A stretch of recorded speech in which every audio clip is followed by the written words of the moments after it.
Good evening, my friends. Welcome to Read Me to Sleep, the podcast where I read softly to you to help you relax and drift off to sleep. I'm Victoria, and tonight I'll be reading chapters 7 to 9 of Little Women by Louisa May Alcott. The reading is followed by several hours of soothing background sounds to help you fall asleep and stay asleep. If this podcast brings you a moment of rest, please consider supporting on Patreon for early access to new episodes and exclusive members-only content. You can also support by subscribing and leaving a like and a comment on YouTube and Spotify. All the links are in the description below.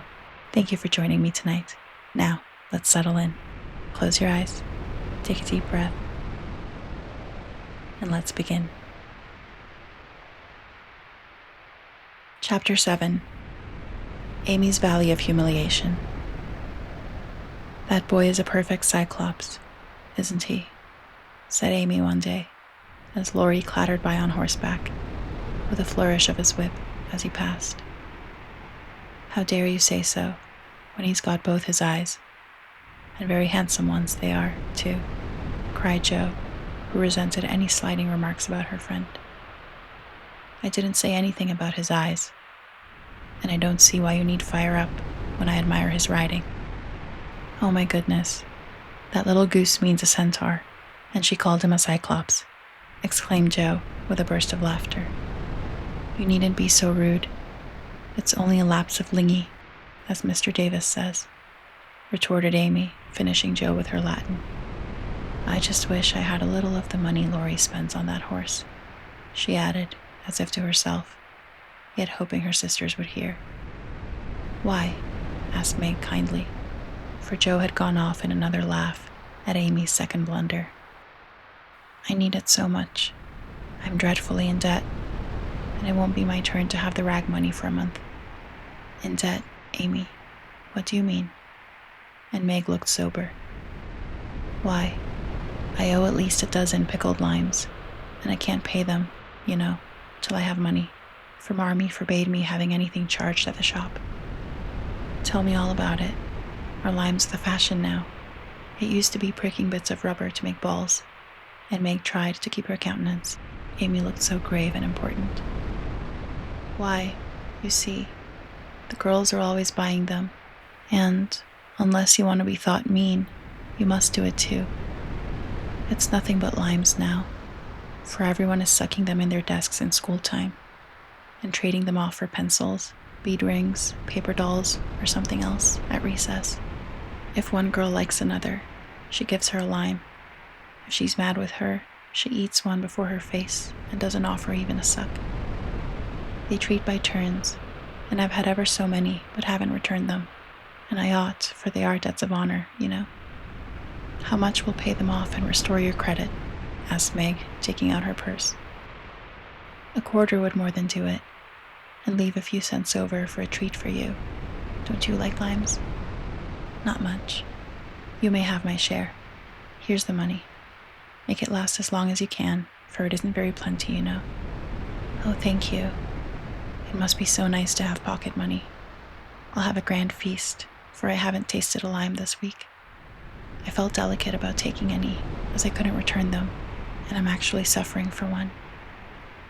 Next day, Amy was rather late at school, but could not resist the temptation of displaying, with pardonable pride, a moist brown paper parcel, before she consigned it to the inmost recesses of her desk. During the next few minutes, the rumor that Amy March had got 24 delicious limes, she ate one on the way, and was going to treat, circulated through her set, and the attentions of her friends became quite overwhelming. Katie Brown invited her to her next party on the spot. Mary Kingsley insisted on lending her watch till recess, and Jenny Snow, a satirical young lady, who had basely twitted Amy upon her limeless state, promptly buried the hatchet and offered to furnish answers to certain appalling sums. But Amy had not forgotten Miss Snow's cutting remarks about some persons whose noses were not too flat to smell other people's limes, and stuck-up people who were not too proud to ask for them, and she instantly crushed that Snow girl's hopes by the withering telegram, "You needn't be so polite all of a sudden, for you won't get any." A distinguished personage happened to visit the school that morning, and Amy's beautifully drawn maps received praise, which honor to her foe rankled in the soul of Miss Snow, and caused Miss March to assume the airs of a studious young peacock. But, alas, alas, pride goes before a fall, and the revengeful Snow turned the tables with disastrous success. No sooner had the guest paid the usual stale compliments and bowed himself out, than Jenny, under pretense of asking an important question, informed Mr. Davis, the teacher, that Amy March had pickled limes in her desk. Now, Mr. Davis had declared limes a contraband article, and solemnly vowed to publicly ferule the first person who was found breaking the law. This much-enduring man had succeeded in banishing chewing gum after a long and stormy war, had made a bonfire of the confiscated novels and newspapers, had suppressed a private post office, had forbidden distortions of the face, nicknames, and caricatures, and done all that one man could do to keep 100 rebellious girls in order.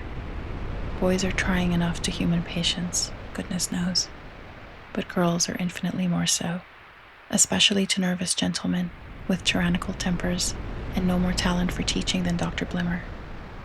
Mr. Davis knew any quantity of Greek, Latin, algebra, and ologies of all sorts, so he was called a fine teacher, and manners, morals, feelings, and examples were not considered of any particular importance. It was a most unfortunate moment for denouncing Amy, and Jenny knew it. Mr. Davis had evidently taken his coffee too strong that morning. There was an east wind, which always affected his neuralgia, and his pupils had not done him the credit which he felt he deserved. Therefore, to use the expressive, if not elegant, language of a schoolgirl, he was as nervous as a witch, and as cross as a bear. The word limes was like fire to powder. His yellow face flushed, and he rapped on his desk with an energy which made Jenny skip to her seat with unusual rapidity. "Young ladies, attention, if you please."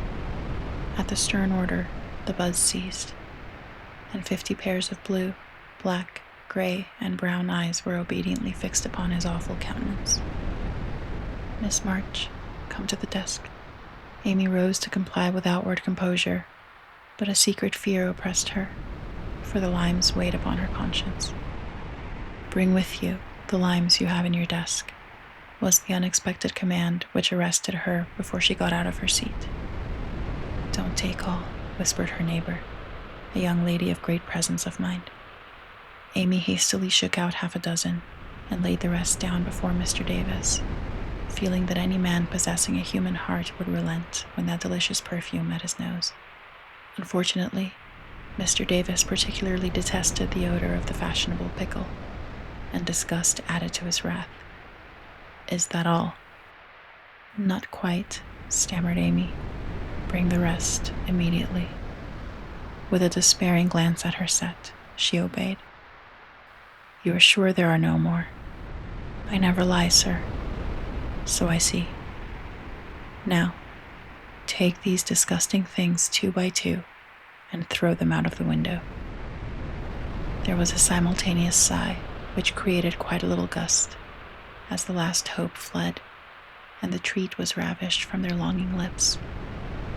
Scarlet with shame and anger, Amy went to and fro 6 dreadful times, and, as each doomed couple, looking oh so plump and juicy, fell from her reluctant hands, a shout from the street completed the anguish of the girls, for it told them that their feast was being exulted over by the little Irish children, who were their sworn foes.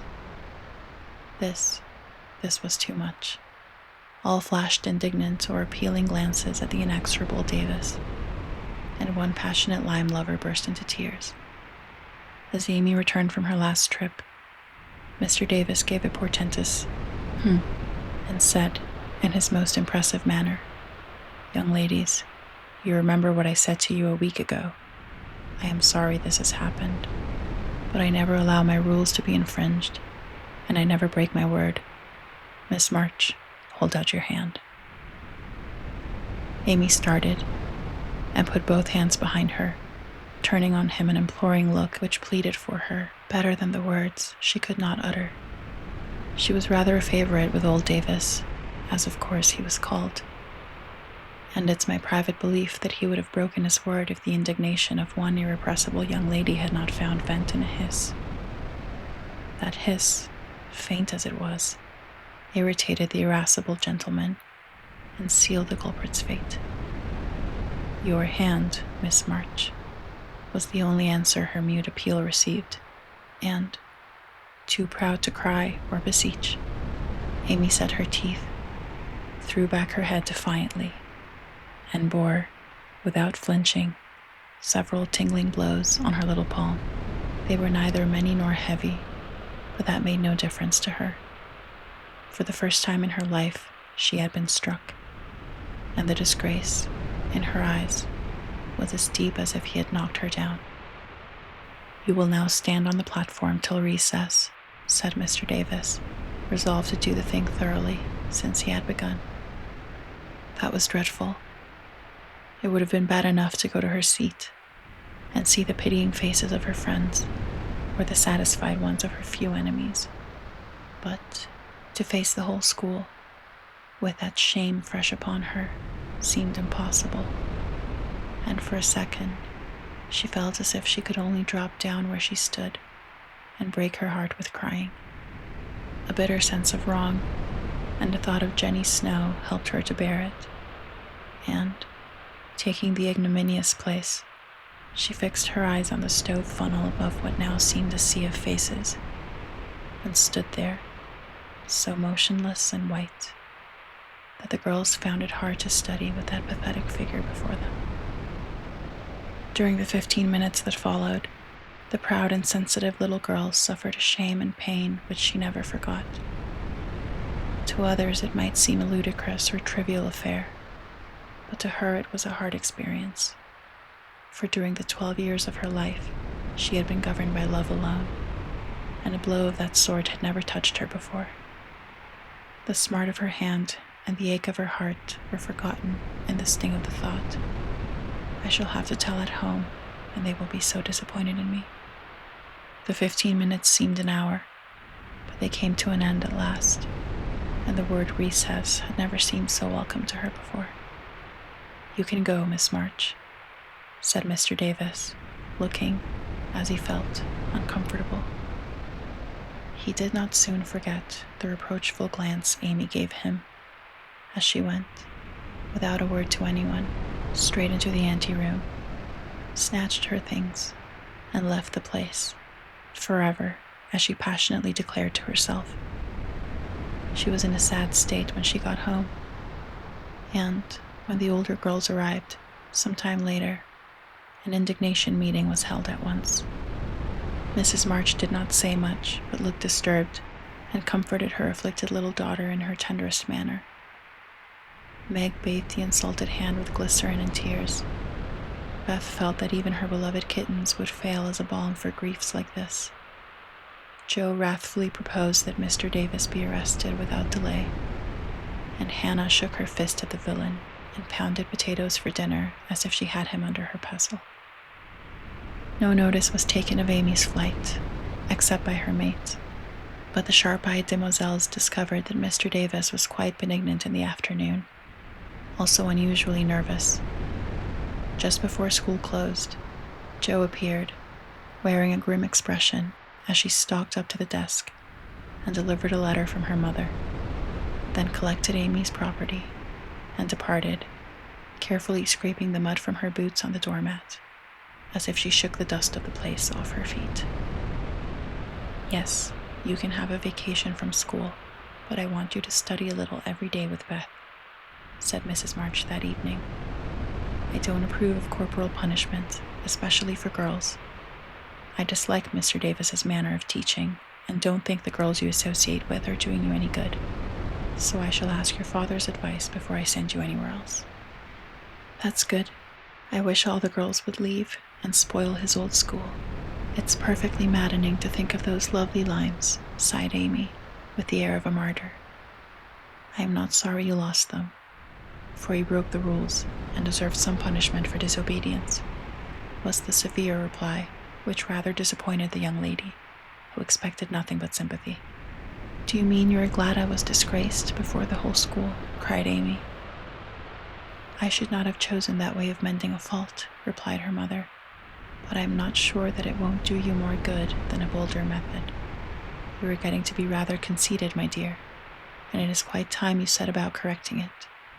You have a good many little gifts and virtues, but there is no need of parading them, for conceit spoils the finest genius. There is not much danger that real talent or goodness will be overlooked for long. Even if it is, the consciousness of possessing and using it well should satisfy one, and the great charm of all power is modesty." "So it is," cried Laurie, who was playing chess in a corner with Joe. "I knew a girl once who had a really remarkable talent for music, and she didn't know it. Never guessed what sweet little things she composed when she was alone, and wouldn't have believed it if anyone had told her.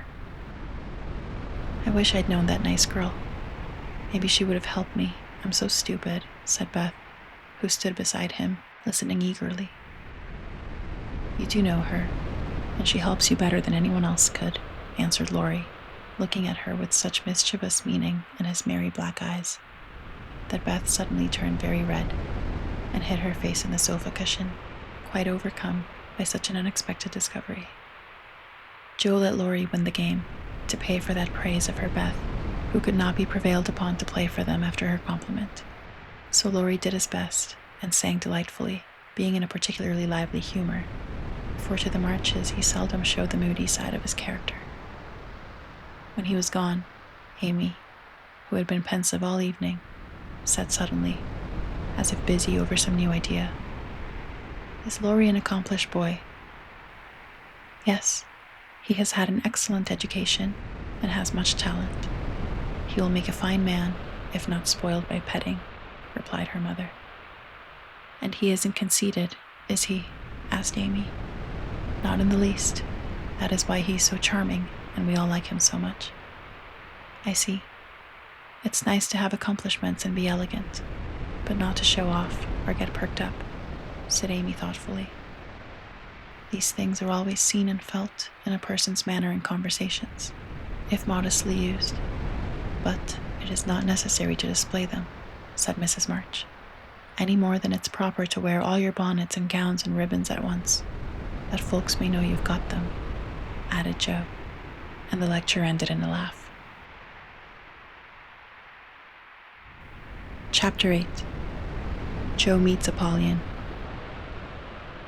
"Girls, where are you going?" asked Amy, coming into their room one Saturday afternoon, and finding them getting ready to go out with an air of secrecy which excited her curiosity. "Never mind. Little girls shouldn't ask questions," returned Joe sharply. "Now, if there is anything mortifying to our feelings when we are young, it is to be told that, and to be bidden to run away, dear, is still more trying to us." Amy bridled up at this insult, and determined to find out the secret if she teased for an hour. Turning to Meg, who never refused her anything very long, she said coaxingly, "Do tell me.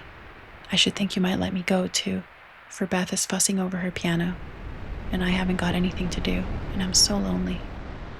"I can't, dear, because you aren't invited," began Meg, but Joe broke in impatiently. "Now, Meg, be quiet, or you will spoil it all. You can't go, Amy, so don't be a baby and whine about it. You are going somewhere with Laurie, I know you are. You were whispering and laughing together on the sofa last night, and you stopped when I came in. Aren't you going with him?" "Yes, we are. Now do be still and stop bothering." Amy held her tongue, but used her eyes, and saw Meg slip a fan into her pocket. I know. You're going to the theater to see the 7 Castles," she cried, adding resolutely, "and I shall go, for Mother said I might see it, and I've got my rag money, and it was mean not to tell me in time." "Just listen to me a minute, and be a good child," said Meg soothingly. "Mother doesn't wish you to go this week, because your eyes are not well enough yet to bear the light of this fairy piece. Next week you can go with Beth and Hannah and have a nice time.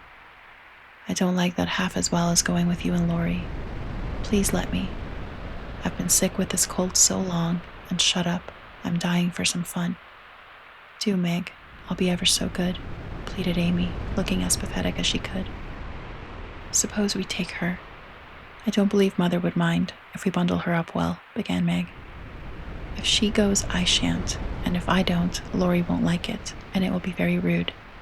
After he invited only us to go and drag in Amy, I should think she'd hate to poke herself where she isn't wanted, said Jo crossly, for she disliked the trouble of overseeing a fidgety child when she wanted to enjoy herself. Her tone and manner angered Amy, who began to put her boots on, saying, in her most aggravating way, I shall go. Meg says I may, and if I pay for myself, Laurie hasn't anything to do with it. You can't sit with us, for our seats are reserved, and you mustn't sit alone. So Laurie will give you his place, and that will spoil our pleasure. Or he'll get another seat for you, and that isn't proper when you weren't asked. You shan't stir a step, so you may just stay where you are, scolded Jo, crosser than ever, having just pricked her finger in her hurry. Sitting on the floor with one boot on, Amy began to cry, and Meg to reason with her, when Laurie called from below, and the two girls hurried down, leaving their sister wailing. For now and then she forgot her grown-up ways and acted like a spoiled child. Just as the party was setting out, Amy called over the banisters in a threatening tone. You'll be sorry for this, Jo March. See if you ain't. Fiddlesticks, returned Jo, slamming the door. They had a charming time, for the 7 castles of the Diamond Lake was as brilliant and wonderful as heart could wish. But, in spite of the comical red imps, sparkling elves, and the gorgeous princes and princesses, Jo's pleasure had a drop of bitterness in it. The Fairy Queen's yellow curls reminded her of Amy, and, between the acts, she amused herself with wondering what her sister would do to make her sorry for it. She and Amy had had many lively skirmishes in the course of their lives, for both had quick tempers and were apt to be violent when fairly roused. Amy teased Jo, and Jo irritated Amy, and semi-occasional explosions occurred, of which both were much ashamed afterward. Although the oldest, Jo had the least self-control, and had hard times trying to curb the fiery spirit which was continually getting her into trouble. Her anger never lasted long, and, having humbly confessed her fault, she sincerely repented and tried to do better. Her sisters used to say that they rather liked to get Jo into a fury, because she was such an angel afterward. Poor Jo tried desperately to be good, but her bosom enemy was always ready to flame up and defeat her, and it took years of patient effort to subdue it. When they got home, they found Amy reading in the parlor. She assumed an injured air as they came in, never lifted her eyes from her book, or asked a single question.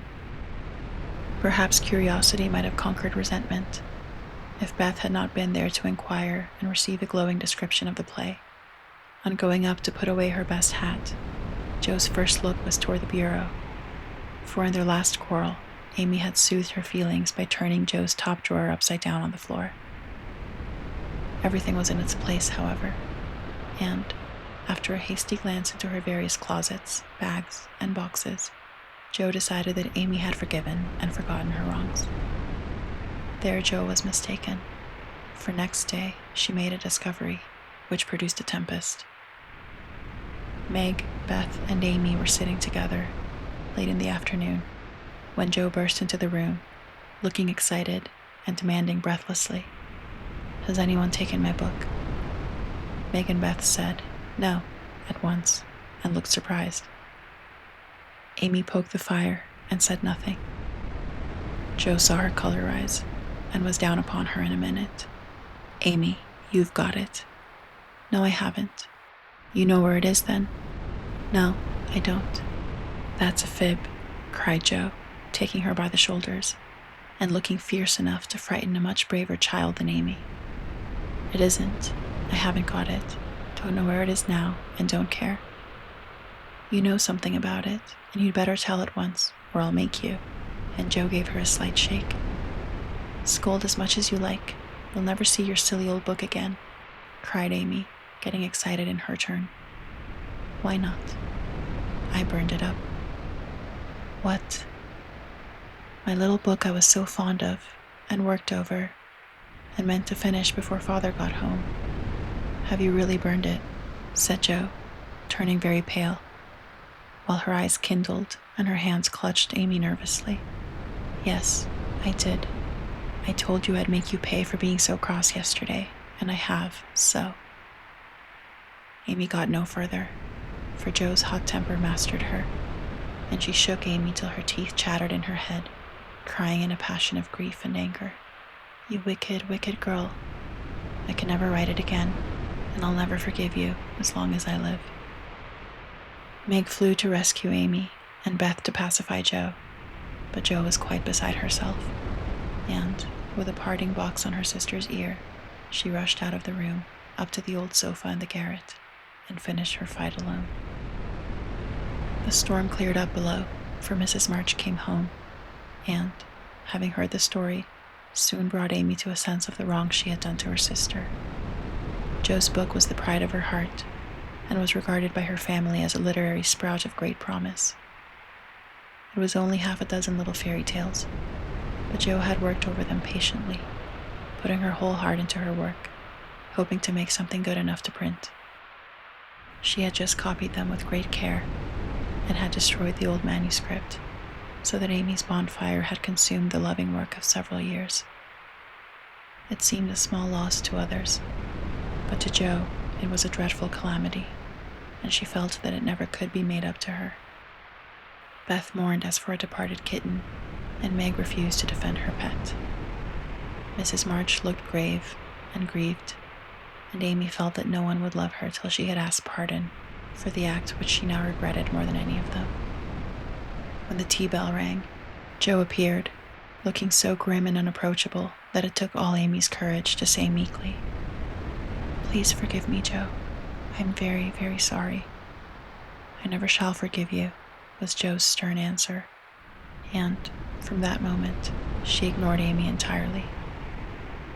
No one spoke of the great trouble, not even Mrs. March, for all had learned by experience that when Jo was in that mood, words were wasted, and the wisest course was to wait till some little accident, or her own generous nature, softened Jo's resentment and healed the breach.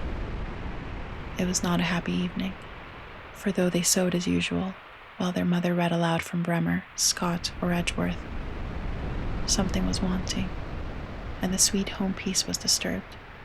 They felt this most when singing time came, for Beth could only play. Jo stood dumb as a stone, and Amy broke down, so Meg and Mother sang alone.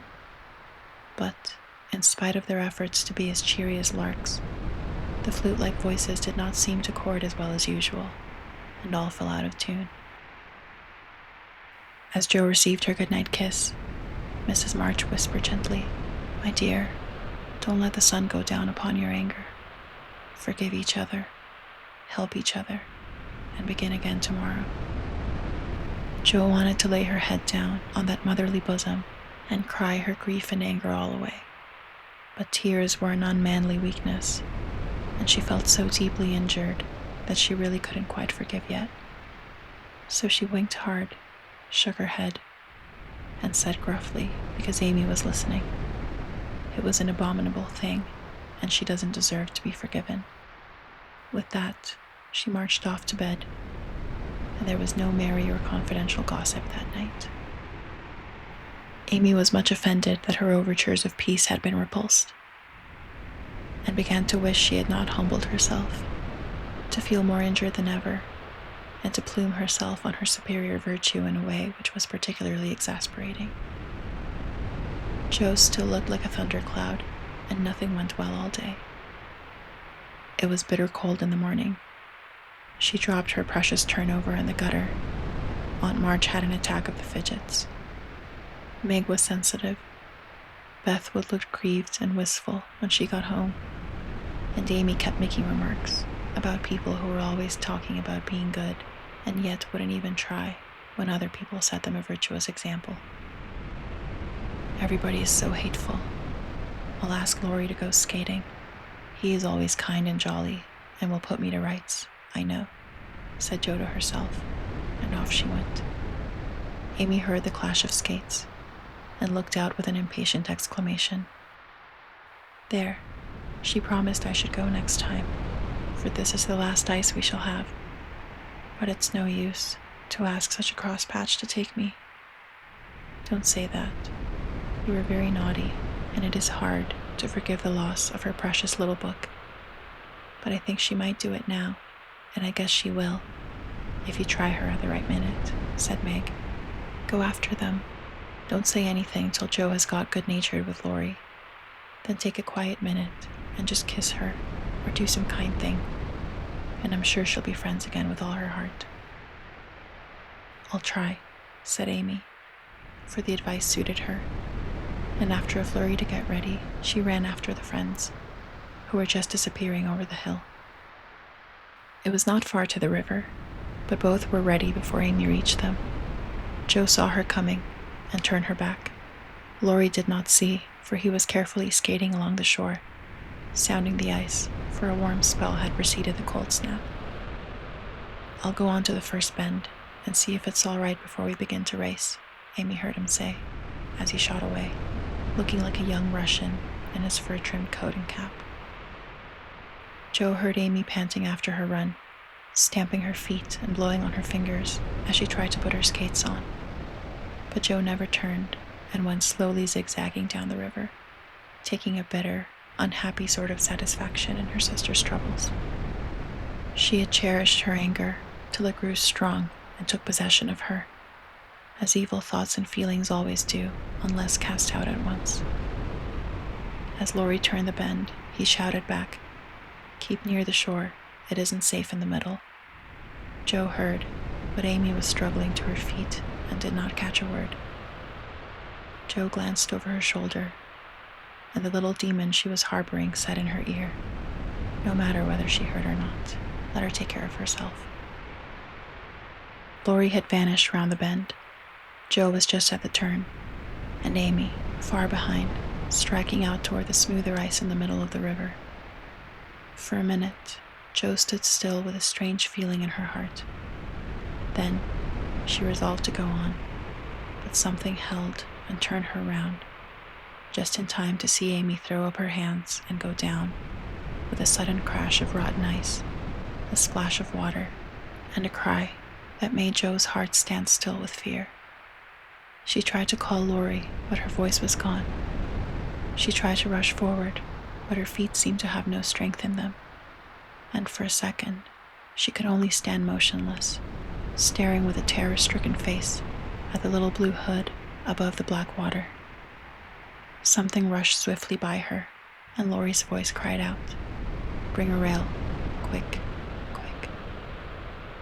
How she did it, she never knew, but for the next few minutes, she worked as if possessed, blindly obeying Laurie, who was quite self-possessed, and lying flat, held Amy up by his arm and hockey stick, till Joe dragged a rail from the fence, and together they got the child out, more frightened than hurt. "Now then, we must walk her home as fast as we can, pile our things on her while I get off these confounded skates," cried Laurie, wrapping his coat round Amy and tugging away the straps, which never seemed so intricate before. Shivering, dripping and crying, they got Amy home, and, after an exciting time of it, she fell asleep, rolled in blankets before a hot fire. During the bustle, Joe had scarcely spoken, but flown about, looking pale and wild, with her things half off, her dress torn, and her hands cut and bruised by ice and rails and refractory buckles. When Amy was comfortably asleep, the house quiet, and Mrs. March sitting by the bed, she called Joe to her and began to bind up the hurt hands. "Are you sure she's safe?" whispered Joe, looking remorsefully at the golden head, which might have been swept away from her sight forever under the treacherous ice. "Quite safe, dear. She is not hurt and won't even take cold, I think. You were so sensible in covering and getting her home quickly," replied her mother cheerfully. "Laurie did it all. I only let her go. Mother, if she should die, it would be my fault."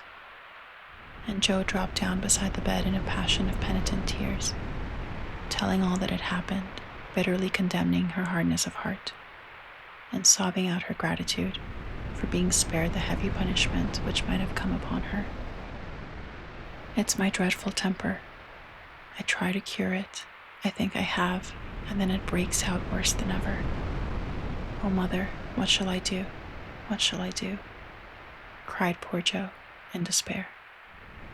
Watch and pray, dear. Never get tired of trying, and never think it is impossible to conquer your fault, said Mrs. March, drawing the blowsy head to her shoulder and kissing the wet cheek so tenderly that Joe cried even harder. You don't know. You can't guess how bad it is. It seems as if I could do anything when I'm in a passion. I get so savage. I could hurt anyone and enjoy it. I'm afraid I shall do something dreadful someday and spoil my life and make everybody hate me. Oh, Mother, help me.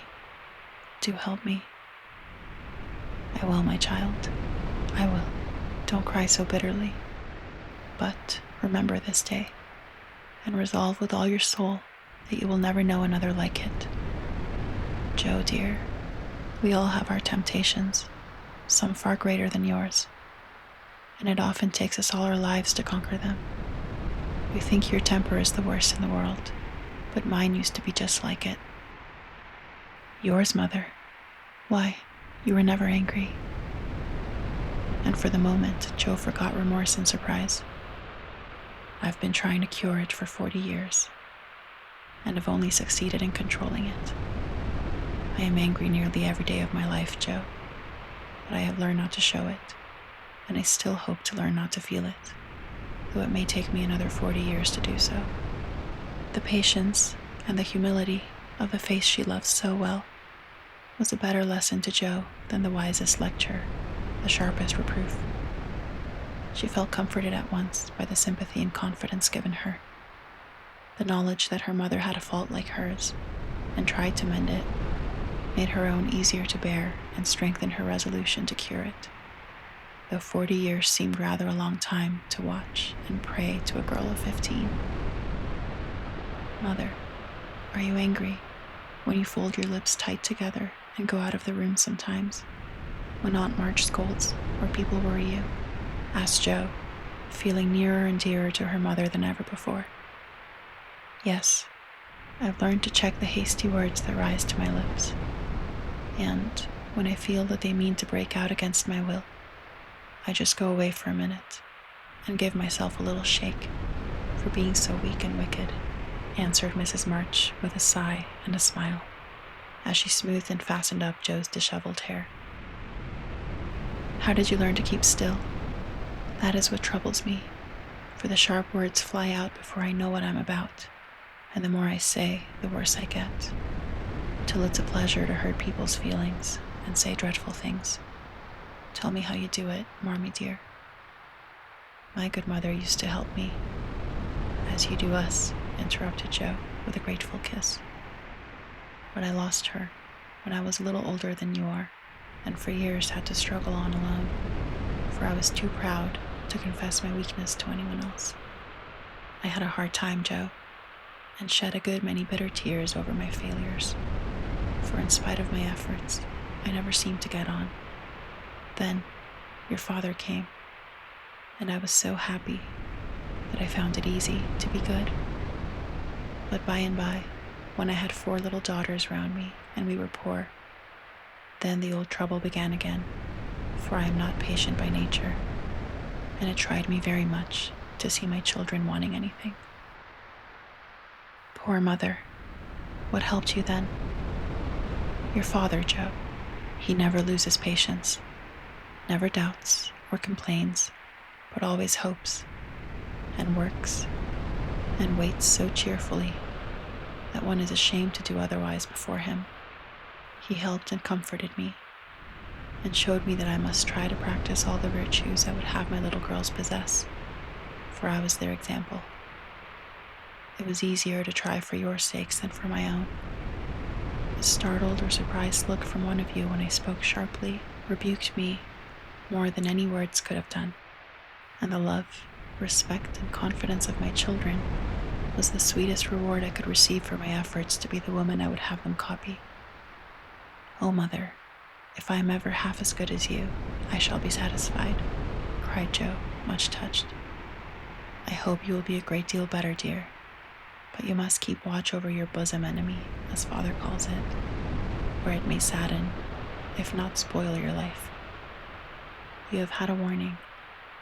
Remember it, and try, with heart and soul, to master this quick temper before it brings you greater sorrow and regret than you have known today."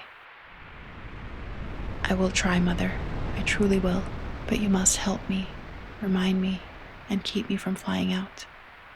I used to see Father sometimes put his finger on his lips and look at you with a very kind but sober face, and you always folded your lips tight and went away. Was he reminding you then?" asked Joe softly. "Yes, I asked him to help me so, and he never forgot it, but saved me from many a sharp word by that little gesture and kind look." Joe saw that her mother's eyes filled and her lips trembled as she spoke, and, fearing that she had said too much, she whispered anxiously, "Was it wrong to watch you and to speak of it? I didn't mean to be rude, but it's so comfortable to say all I think to you and feel so safe and happy here." "My Joe, you may say anything to your mother, for it is my greatest happiness and pride to feel that my girls confide in me and know how much I love them. I thought I'd grieved you." "No, dear, but speaking of Father reminded me how much I miss him, how much I owe him, and how faithfully I should watch and work to keep his little daughters safe and good for him." "Yet you told him to go, Mother, and didn't cry when he went, and never complain now, or seem as if you needed any help," said Joe, wondering. "I gave my best to the country I love, and kept my tears till he was gone. Why should I complain, when we both have merely done our duty, and will surely be the happier for it in the end? If I don't seem to need help, it is because I have a better friend, even than Father, to comfort and sustain me.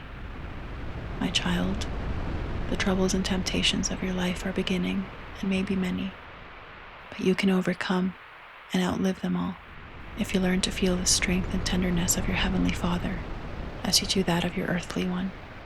The more you love and trust him, the nearer you will feel to him, and the less you will depend on human power and wisdom. His love and care never tire or change, can never be taken from you, but may become the source of lifelong peace, happiness, and strength. Believe this heartily, and go to God with all your little cares and hopes and sins and sorrows, as freely and confidingly as you come to your mother." Joe's only answer was to hold her mother close, and, in the silence which followed, the sincerest prayer she had ever prayed left her heart without words. For in that sad yet happy hour, she had learned not only the bitterness of remorse and despair, but the sweetness of self-denial and self-control. And, led by her mother's hand, she had drawn nearer to the friend who always welcomes every child with a love stronger than that of any father, tenderer than that of any mother. Amy stirred and sighed in her sleep, and, as if eager to begin at once to mend her fault, Joe looked up with an expression on her face which it had never worn before. "I let the sun go down on my anger. I wouldn't forgive her, and today, if it hadn't been for Laurie, it might have been too late. How could I be so wicked?" said Joe, half aloud, as she leaned over her sister, softly stroking the wet hair scattered on the pillow. As if she heard, Amy opened her eyes and held out her arms, with a smile that went straight to Joe's heart. Neither said a word, but they hugged one another close, in spite of the blankets, and everything was forgiven and forgotten in one hearty kiss. Chapter 9. Meg goes to Vanity Fair. "I do think it was the most fortunate thing in the world that those children should have the measles just now," said Meg one April day, as she stood packing the go-abroady trunk in her room surrounded by her sisters. And so nice of Annie Moffat not to forget her promise. A whole fortnight of fun will be regularly splendid, replied Jo, looking like a windmill as she folded skirts with her long arms. And such lovely weather. I'm so glad of that, added Beth, tidily sorting neck and hair ribbons in her best box, lent for the great occasion. I wish I was going to have a fine time and wear all these nice things, said Amy with her mouth full of pins as she artistically replenished her sister's cushion. I wish you were all going, but as you can't, I shall keep my adventures to tell you when I come back. I'm sure it's the least I can do when you have been so kind, lending me things and helping me get ready, said Meg, glancing round the room at the very simple outfit, which seemed nearly perfect in their eyes. What did Mother give you out of the treasure box? Asked Amy, who had not been present at the opening of a certain cedar chest, in which Mrs. March kept a few relics of past splendor, as gifts for her girls when the proper time came. A pair of silk stockings, that pretty carved fan, and a lovely blue sash.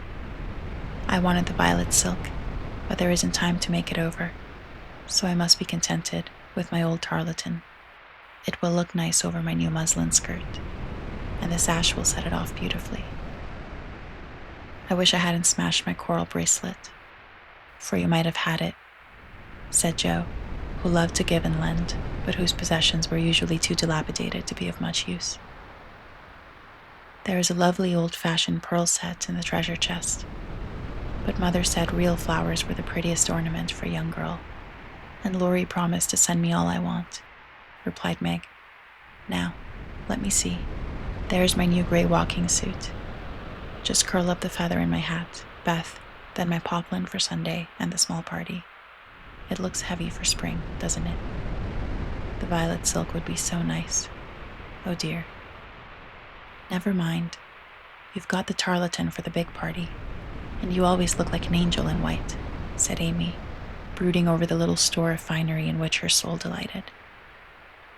It isn't low-necked, and it doesn't sweep enough, but it will have to do. My blue house dress looks so well, turned and freshly trimmed, that I feel as if I'd got a new one. My silk sack isn't a bit the fashion, and my bonnet doesn't look like Sally's. I didn't like to say anything, but I was sadly disappointed in my umbrella. I told Mother, black with a white handle, but she forgot and bought a green one with a yellowish handle.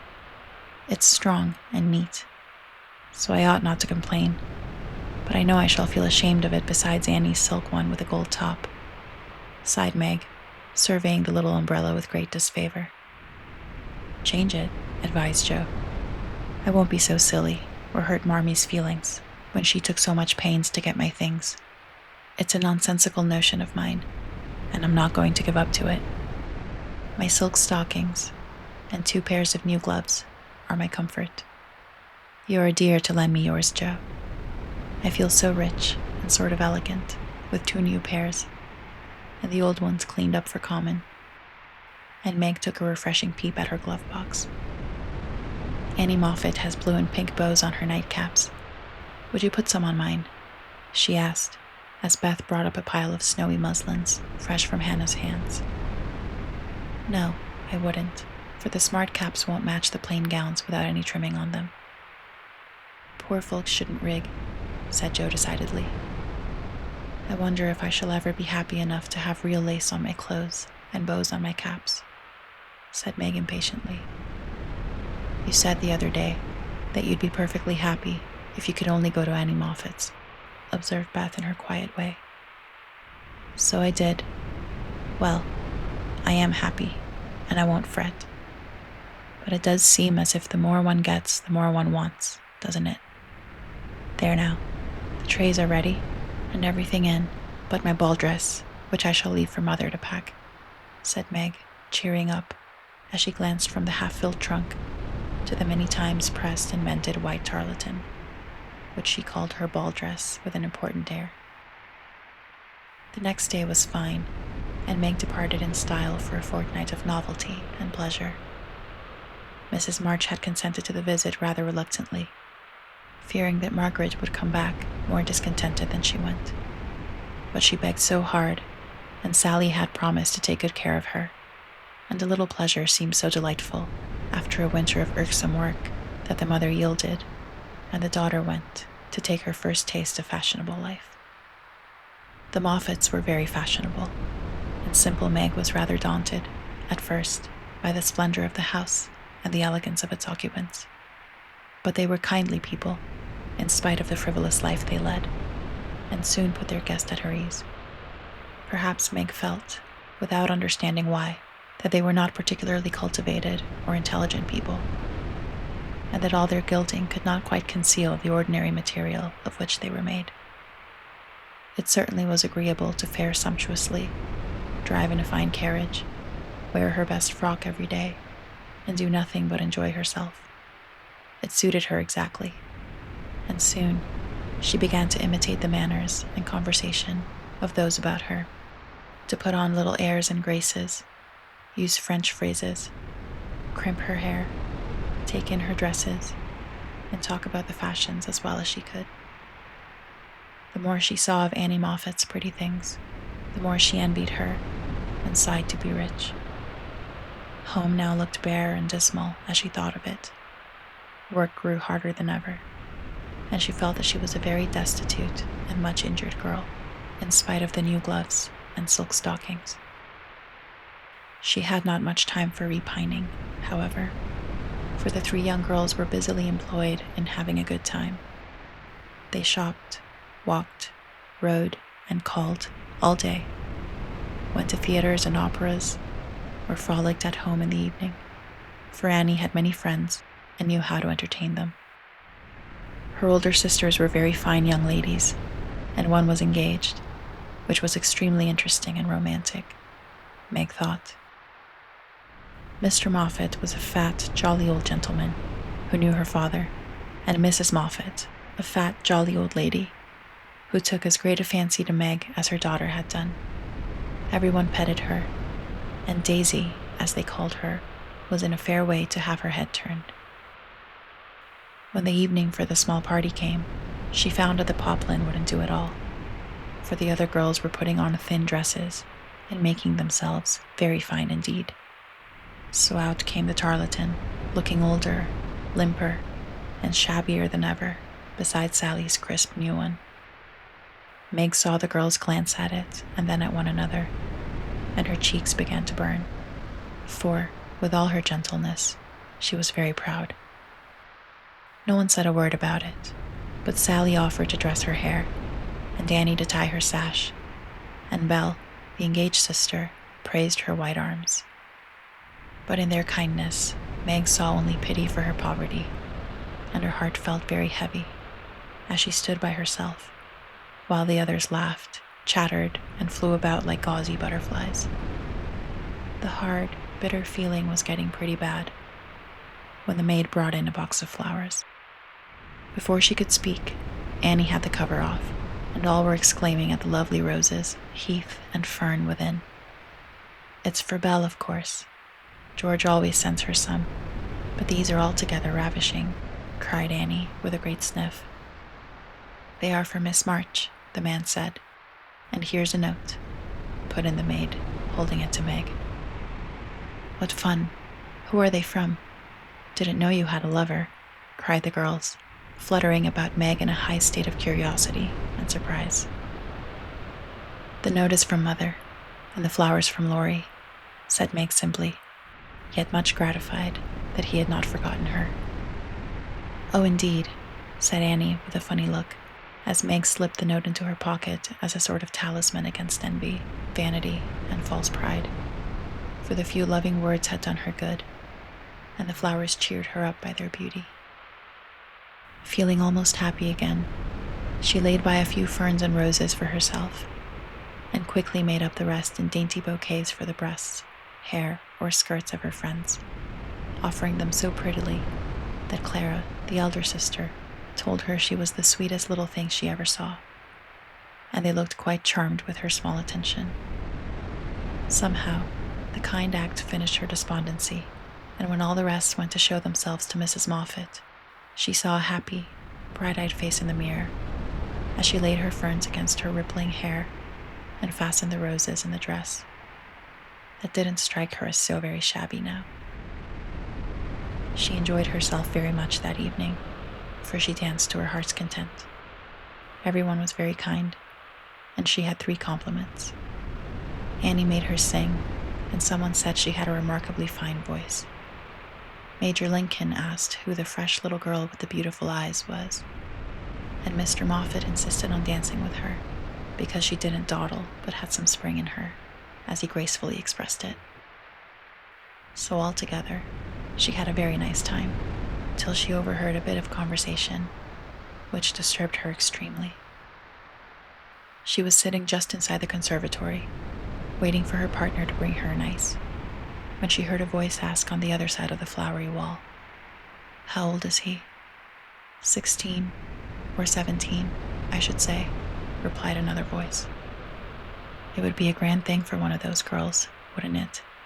Sally says they are very intimate now, and the old man quite dotes on them. Mrs. M has made her plans, I dare say, and will play her cards well, early as it is. The girl evidently doesn't think of it yet, said Mrs. Moffat. She told that fib about her mamma, as if she did know, and colored up when the flowers came quite prettily. Poor thing, she'd be so nice if she was only got up in style.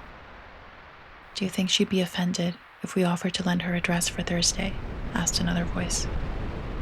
She's proud, but I don't believe she'd mind, for that dowdy tarlatan is all she has got. She may tear it tonight, and that will be a good excuse for offering a decent one. Here Meg's partner appeared, to find her looking much flushed and rather agitated. She was proud, and her pride was useful just then, for it helped her hide her mortification, anger, and disgust at what she had just heard. For, innocent and unsuspicious as she was, she could not help understanding the gossip of her friends. She tried to forget it, but could not, and kept repeating it to herself. Mrs. M has made her plans, that fib about her mamma, and dowdy tarlatan, till she was ready to cry and rush home to tell her troubles and ask for advice. As that was impossible, she did her best to seem gay, and being rather excited, she succeeded so well that no one dreamed what an effort she was making. She was very glad when it was all over and she was quiet in her bed, where she could think and wonder and fume, till her head ached and her hot cheeks were cooled by a few natural tears. Those foolish, yet well-meaning words had opened a new world to Meg, and much disturbed the peace of the old one, in which till now she had lived as happily as a child. Her innocent friendship with Laurie was spoiled by the silly speeches she had overheard. Her faith in her mother was a little shaken by the worldly plans attributed to her by Mrs. Moffat, who judged others by herself, and the sensible resolution to be contented with a simple wardrobe which suited a poor man's daughter was weakened by the unnecessary pity of girls who thought a shabby dress one of the greatest calamities under heaven. Poor Meg had a restless night, and got up heavy-eyed, unhappy, half resentful toward her friends, and half ashamed of herself for not speaking out frankly and setting everything right. Everybody dawdled that morning, and it was noon before the girls found energy enough even to take up their worsted work. Something in the manner of her friends struck Meg at once. They treated her with more respect, she thought, took quite a tender interest in what she said, and looked at her with eyes that plainly betrayed curiosity. All this surprised and flattered her, though she did not understand it, till Miss Bell looked up from her writing and said, with a sentimental air, "Daisy, dear, I've sent an invitation to your friend, Mr. Lawrence, for Thursday. We should like to know him, and it's only a proper compliment to you." Meg colored, but a mischievous fancy to tease the girls made her reply demurely, "You are very kind, but I'm afraid he won't come." "Why not, Cherie?" asked Miss Bell. "He's too old." "My child, What do you mean? What is his age? I beg to know," cried Miss Clara. "Nearly 70, I believe," answered Meg, counting stitches to hide the merriment in her eyes. "You sly creature. Of course we meant the young man," exclaimed Miss Bell, laughing. "There isn't any. Laurie is only a little boy." And Meg laughed also at the queer look which the sisters exchanged as she thus described her supposed lover. "About your age," Nan said. "Nearer my sister Jo's. I am 17 in August," returned Meg, tossing her head. "It's very nice of him to send you flowers, isn't it?" said Annie, looking wise about nothing. "Yes, he often does, to all of us, for their house is full, and we are so fond of them. My mother and old Mr. Lawrence are friends, you know, so it is quite natural that we children should play together," and Meg hoped they would say no more. "It's evident Daisy isn't out yet," said Miss Clara to Belle with a nod. "Quite a pastoral state of innocence all around," returned Miss Bell with a shrug.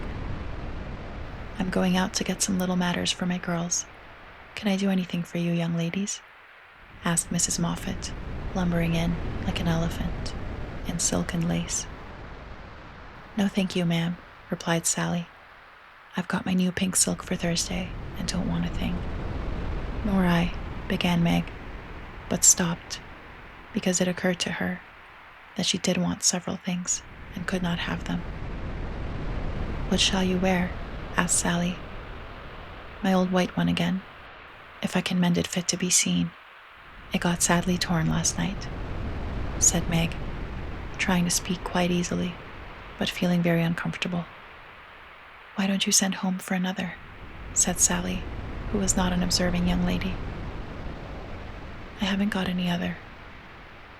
It cost Meg an effort to say that, but Sally did not see it, and exclaimed in amiable surprise, "Only that? How funny." She did not finish her speech, for Belle shook her head at her, and broke in, saying kindly, "Not at all. Where is the use of having a lot of dresses when she isn't out yet? There's no need of sending home, Daisy, even if you had a dozen, for I've got a sweet blue silk laid away, which I've outgrown, and you shall wear it to please me, won't you, dear?" "You're very kind, but I don't mind my old dress if you don't. It does well enough for a little girl like me," said Meg. "Now do let me please myself by dressing you up in style. I admire to do it, and you'd be a regular little beauty with a touch here and there. I shan't let anyone see you till you're done, and then we'll burst upon them, like Cinderella and her godmother going to the ball," said Belle in her persuasive tone. Meg couldn't refuse the offer so kindly made, for her desire to see if she would be a little beauty after touching up caused her to accept and forget all her former uncomfortable feelings toward the Moffats. On the Thursday evening, Belle shut herself up with her maid, and between them, they turned Meg into a fine lady. They crimped and curled her hair. They polished her neck and arms with some fragrant powder, touched her lips with coralline salve to make them redder, and Hortense would have added a soupçon of rouge if Meg had not rebelled. They laced her into a sky-blue dress, which was so tight she could hardly breathe, and so low in the neck that modest Meg blushed at herself in the mirror. A set of silver filigree was added, bracelets, necklace, brooch, and even earrings, for Hortense tied them on with a bit of pink silk, which did not show. A cluster of tea rosebuds at the bosom, and a ruche reconciled Meg to the display of her pretty white shoulders, and a pair of high-heeled silk boots satisfied the last wish of her heart.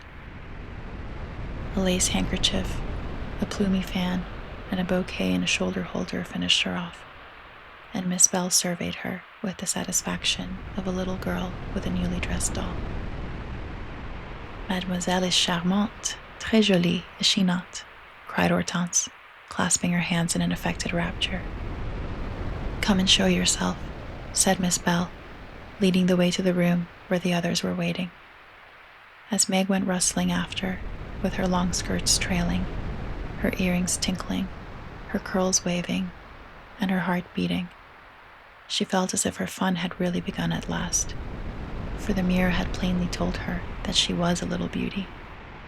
Her friends repeated the pleasing phrase enthusiastically, and, for several minutes, she stood like a jackdaw in the fable, enjoying her borrowed plumes, while the rest chattered like a party of magpies. While I dress, do you drill her, Nan, in the management of her skirt and those French heels, or she will trip herself up. Take your silver butterfly, and catch up that long curl on the left side of her head, Clara, and don't any of you disturb the charming work of my hands, said Belle as she hurried away, looking well pleased with her success. You don't look a bit like yourself, but you are very nice. I'm nowhere beside you, for Belle has heaps of taste. And you're quite French, I assure you. Let your flowers hang, don't be so careful of them. And be sure you don't trip, returned Sally, trying not to care that Meg was prettier than herself. Keeping that warning carefully in mind, Margaret got safely downstairs and sailed into the drawing rooms, where the Moffats and a few early guests were assembled. She very soon discovered that there is a charm about fine clothes which attracts a certain class of people and secures their respect. Several young ladies, who had taken no notice of her before, were very affectionate all of a sudden. Several young gentlemen, who had only stared at her at the other party, now not only stared, but asked to be introduced, and said all manner of foolish but agreeable things to her. And several old ladies, who sat on the sofas and criticized the rest of the party, inquired who she was with an air of interest. She heard Mrs. Moffat reply to one of them, Daisy March, father a colonel in the army, one of our first families, but reverses of fortune, you know. Intimate friends of the Lawrences. Sweet creature, I assure you. My Ned is quite wild about her. Dear me, said the old lady, putting up her glass for another observation of Meg, who tried to look as if she had not heard and been rather shocked at Mrs. Moffat's fibs. The queer feeling did not pass away, but she imagined herself acting the new part of fine lady, and so got on pretty well, though the tight dress gave her a side ache. The train kept getting under her feet, and she was in constant fear, lest her earrings should suddenly fly off and get lost or broken. She was flirting her fan and laughing at the feeble jokes of a young gentleman who tried to be witty, when she suddenly stopped laughing and looked confused, for just opposite, she saw Laurie. He was staring at her with undisguised surprise, and disapproval also, she thought, for, though he bowed and smiled, yet something in his honest eyes made her blush and wish she had her old dress on. To complete her confusion, she saw Belle nudge Annie, and both glanced from her to Laurie, who, she was happy to see, looked unusually boyish and shy. Silly creatures, to put such thoughts into my head. I won't care for it, or let it change me a bit, thought Meg, and rustled across the room to shake hands with her friend. I'm glad you came. I was afraid you wouldn't, she said with her most grown-up air. Joe wanted me to come and tell her how you looked, so I did, answered Laurie, without turning his eyes upon her, though he half smiled at her maternal tone. What shall you tell her? Asked Meg, full of curiosity to know his opinion of her, yet feeling ill at ease with him for the first time. I shall say I didn't know you, for you look so grown up and unlike yourself. I'm quite afraid of you, he said, fumbling at his glove button. How absurd of you. The girls dress me up for fun, and I rather like it. Wouldn't Joe stare if she saw me, said Meg, bent on making him say whether he thought her improved or not. Yes, I think she would, returned Laurie gravely. Don't you like me so? Asked Meg. No, I don't, was the blunt reply. Why not? In an anxious tone. He glanced at her frizzled head, bare shoulders, and fantastically trimmed dress, with an expression that abashed her more than his answer, which had not a particle of his usual politeness in it. I don't like fuss and feathers. That was altogether too much from a lad younger than herself, and Meg walked away, saying petulantly, You are the rudest boy I ever saw." Feeling very much ruffled, she went and stood at a quiet window to cool her cheeks, for the tight dress gave her an uncomfortably brilliant color. As she stood there, Major Lincoln passed by, and a minute after, she heard him saying to his mother, "They are making a fool of that little girl. I wanted you to see her, but they have spoiled her entirely. She's nothing but a doll tonight." "Oh dear," sighed Meg. "I wish I had been sensible and worn my own things. Then I should not have disgusted other people, or felt so uncomfortable and ashamed of myself." She leaned her forehead on the cool pane and stood, half hidden by the curtains, never minding that her favorite waltz had begun, till someone touched her, and turning, she saw Laurie, looking penitent, as he said, with his very best bow and his hand out, "Please forgive my rudeness, and come and dance with me." "I'm afraid it will be too disagreeable to you," said Meg, trying to look offended and failing entirely. "Not a bit of it. I'm dying to do it. Come, I'll be good. I don't like your gown, but I do think you are just splendid." And he waved his hands, as if words failed to express his admiration. Meg smiled and relented, and whispered, as they stood waiting to catch the time, "Take care my skirt doesn't trip you up. It's the plague of my life, and I was a goose to wear it." "Pin it round your neck, and then it will be useful," said Laurie, looking down at the little blue boots, which he evidently approved of. Away they went, fleetly and gracefully, for having practiced at home, they were well matched, and the blithe young couple were a pleasant sight to see, as they twirled merrily round and round, feeling more friendly than ever after their small tiff. "Laurie, I want you to do me a favor, will you?" said Meg, as he stood fanning her when her breath gave out, which it did very soon, though she would not own why. "Won't I?" said Laurie with alacrity. "Please don't tell them at home about my dress tonight. They won't understand the joke, and it will worry Mother." "Then why did you do it?" said Laurie's eyes, so plainly that Meg hastily added, "I shall tell them myself all about it, and fess to Mother how silly I've been. But I'd rather do it myself. So you'll not tell, will you?" "I give you my word I won't. Only what shall I say when they ask me?" "Just say I looked pretty well and was having a good time." "I'll say the first with all my heart. But how about the other?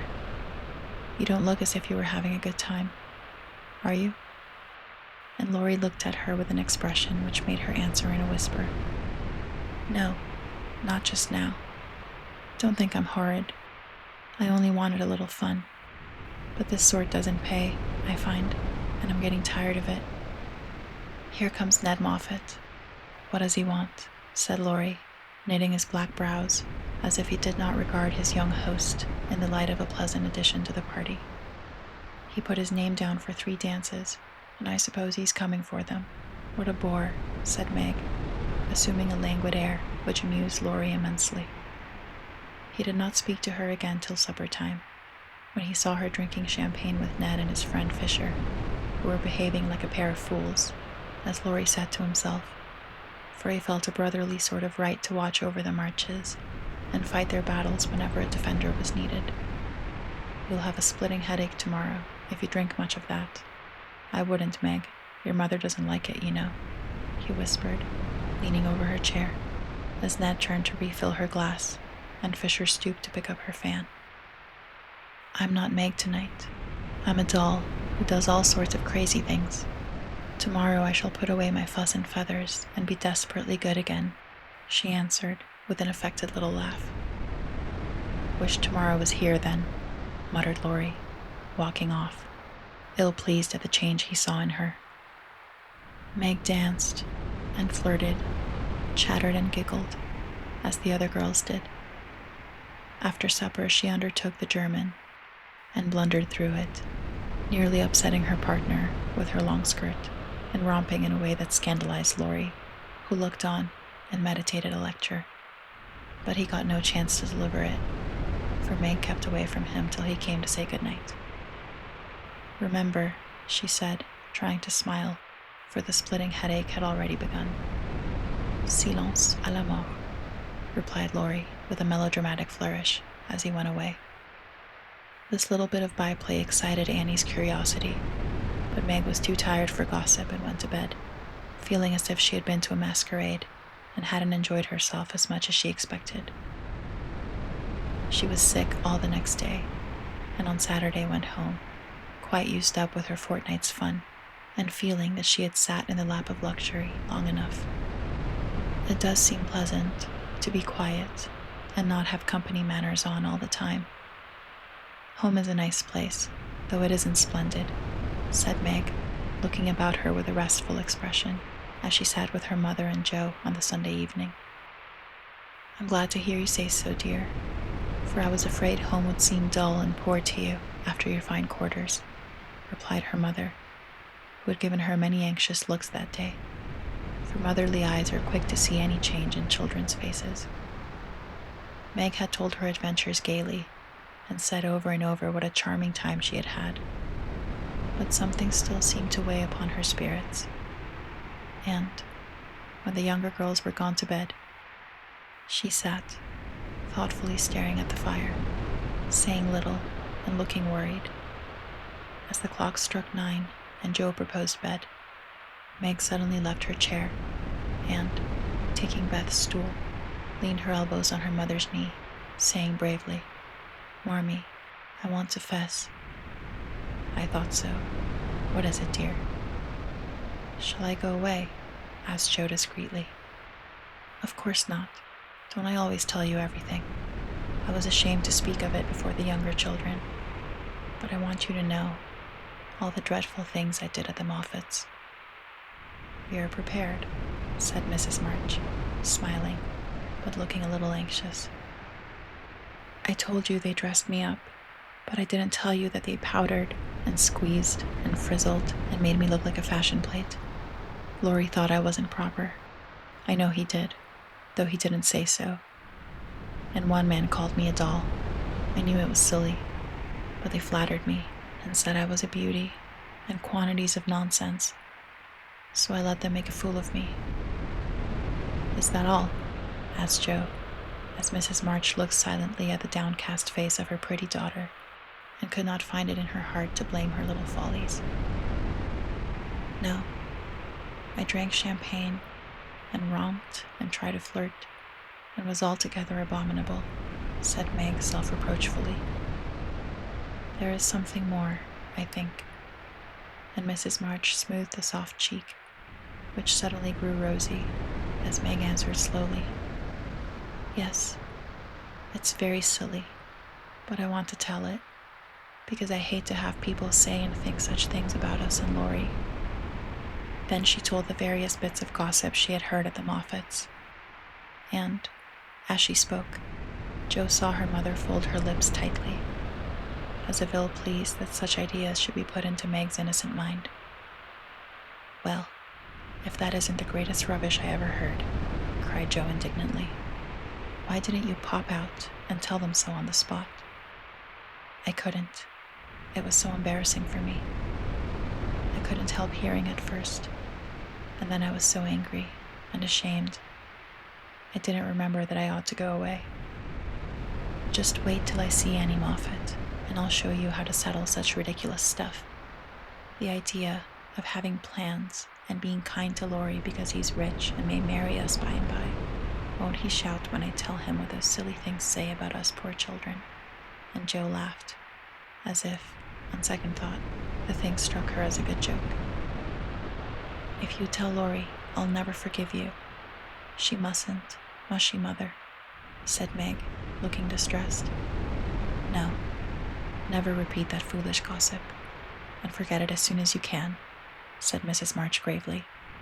I was very unwise to let you go among people of whom I know so little. Kind, I dare say, but worldly, ill-bred, and full of these vulgar ideas about young people. I am more sorry than I can express for the mischief this visit may have done you, Meg. Don't be sorry. I won't let it hurt me. I'll forget all the bad and remember only the good. for I did enjoy a great deal, and thank you very much for letting me go. I'll not be sentimental or dissatisfied, Mother. I know I'm a silly little girl, and I'll stay with you till I'm fit to take care of myself. But it is nice to be praised and admired, and I can't help saying I like it," said Meg, looking half ashamed of the confession. "That is perfectly natural, and quite harmless, if the liking does not become a passion and lead one to do foolish or unmaidenly things. Learn to know and value the praise which is worth having, and to excite the admiration of excellent people by being modest as well as pretty, Meg." Margaret sat thinking a moment, while Jo stood with her hands behind her, looking both interested and a little perplexed, for it was a new thing to see Meg blushing and talking about admiration, lovers, and things of that sort. And Jo felt as if, during that fortnight, her sister had grown up amazingly, and was drifting away from her into a world where she could not follow. "Mother, do you have plans, as Mrs. Moffat said?" asked Meg bashfully. "Yes, my dear, I have a great many.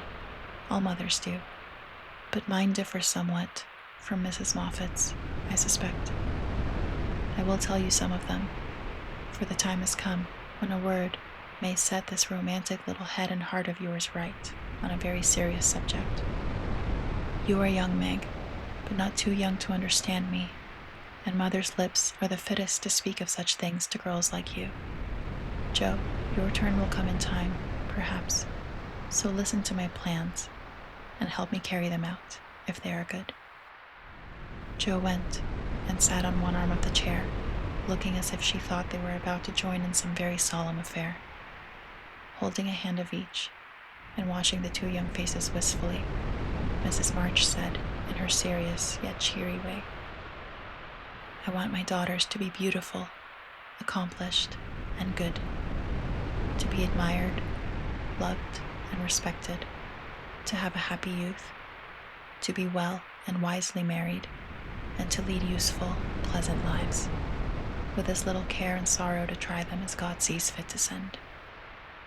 To be loved and chosen by a good man is the best and sweetest thing which can happen to a woman, and I sincerely hope my girls may know this beautiful experience.